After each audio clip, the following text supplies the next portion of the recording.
I had roadkill one time. Yeah, I think this really cool family had actually hit a deer with their van. And one time, my companion and I, his name was Elder Dustin, and he was an incredible cook, Idaho farm boy, and just, man, the guy could marinate a steak. And he also wanted to make German pancakes one morning, which his German pancakes, like, there must be like, I know we believe in 3 degrees of glory, but like, or of heaven, but it must be kind of just shy of the top one, the German pancake Elder Dustin experience. Anyway, so I was stoked, and we just decided we got up super early and we're going off to get some eggs.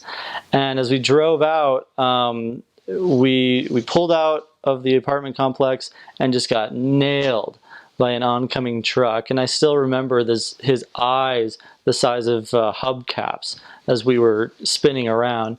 And I guess that was obviously pretty crazy. We became German pancakes that morning, and nobody got hurt, of course. But after that, we had to ride these classic or these vintage Schwinn bikes provided by the branch president in the area. And since he's a big guy, he wrestled and he was like 275 pounds at the time and about 5'10" or so. So big dude. And I made him ride the girl bike because he caused the car accident. And so it was funny as we were riding these little bikes along for miles, seeing him in front. So yeah, that was pretty interesting and funny. One time we rode our little bikes to an Indian powwow or to a Native American powwow out in the middle of the forest. And we were out, typical powwow scene. Like you'd have all these booths selling native southwestern jewelry and little spears and cool paraphernalia like that, and people were doing this big old rain dance, and you had a combination of Native Americans in full traditional attire and some like a bunch of white people from Oscoda, Michigan. And it was actually really interesting. I'm not saying this was actually like this took literal effect or anything like that, but I kid you not when I say the craziest rainstorm that I've ever experienced all of a sudden just burst down upon us, like coincidentally shortly after this dance, and literally flooded the whole scene. I don't think that they meant to make it rain that hard with their dance, but because everybody had to pack up everything after that, and we had to ride our bikes through that.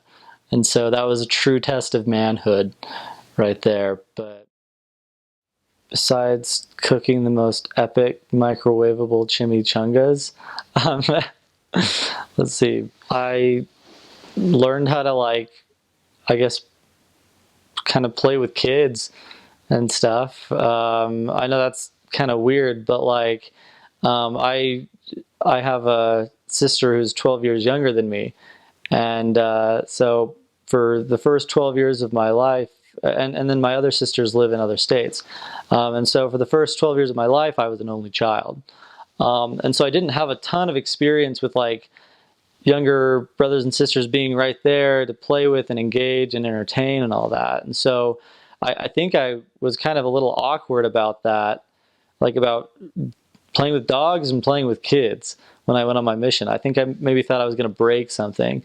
And I remember there's a town called Lanesburg, and there are these families, the Hats and the Walters, who all had like tons of little kids everywhere, and toys strewn about, and a trampoline and all that. And like, I had a companion whose name was Elder Little, who was ironically 6'6" and about 230 pounds.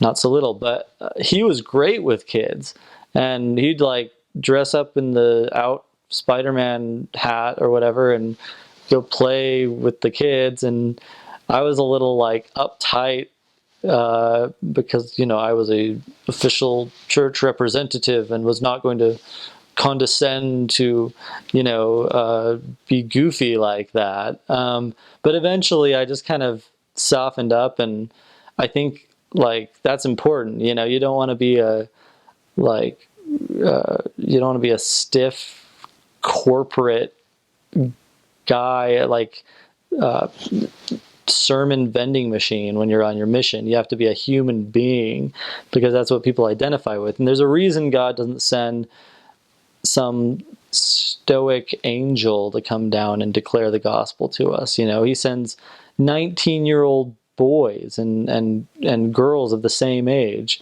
who don't know anything about the world, but who, like, nonetheless can, I guess, touch people's hearts with the gospel. And I think, yeah, so I guess learn how to just kind of lighten up a little bit and kind of loosen my tie, I think, was an important lesson for my mission, which is ironic because I think it's the opposite for most people. Like, missions straighten out a lot of people, I think. So, yeah.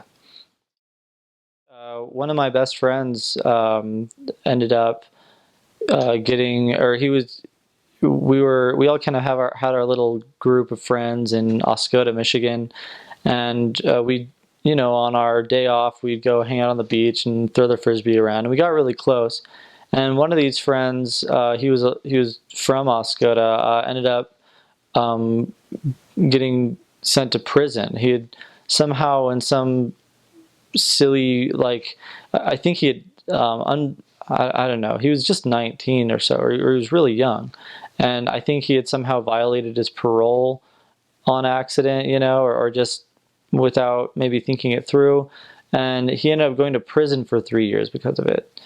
And he was one of my best friends, and that was really difficult at the time, and especially, like, we visited him in jail prior to his incarceration, or in prison, and, like, it's just, I mean, like I said, I grew up in Draper, Utah, so most of my friends were goody two shoes, AP nerds, myself among them, and, like, yeah, like, wow, my friend, one of my best friends, is in prison and is trapped. And so that really sucked for everybody. We were really sad. And kind of just like the quote I said earlier in the interview, the George Eliot quote, it's never too late to be what you might have been. Maybe you were perfect in high school and everything like that.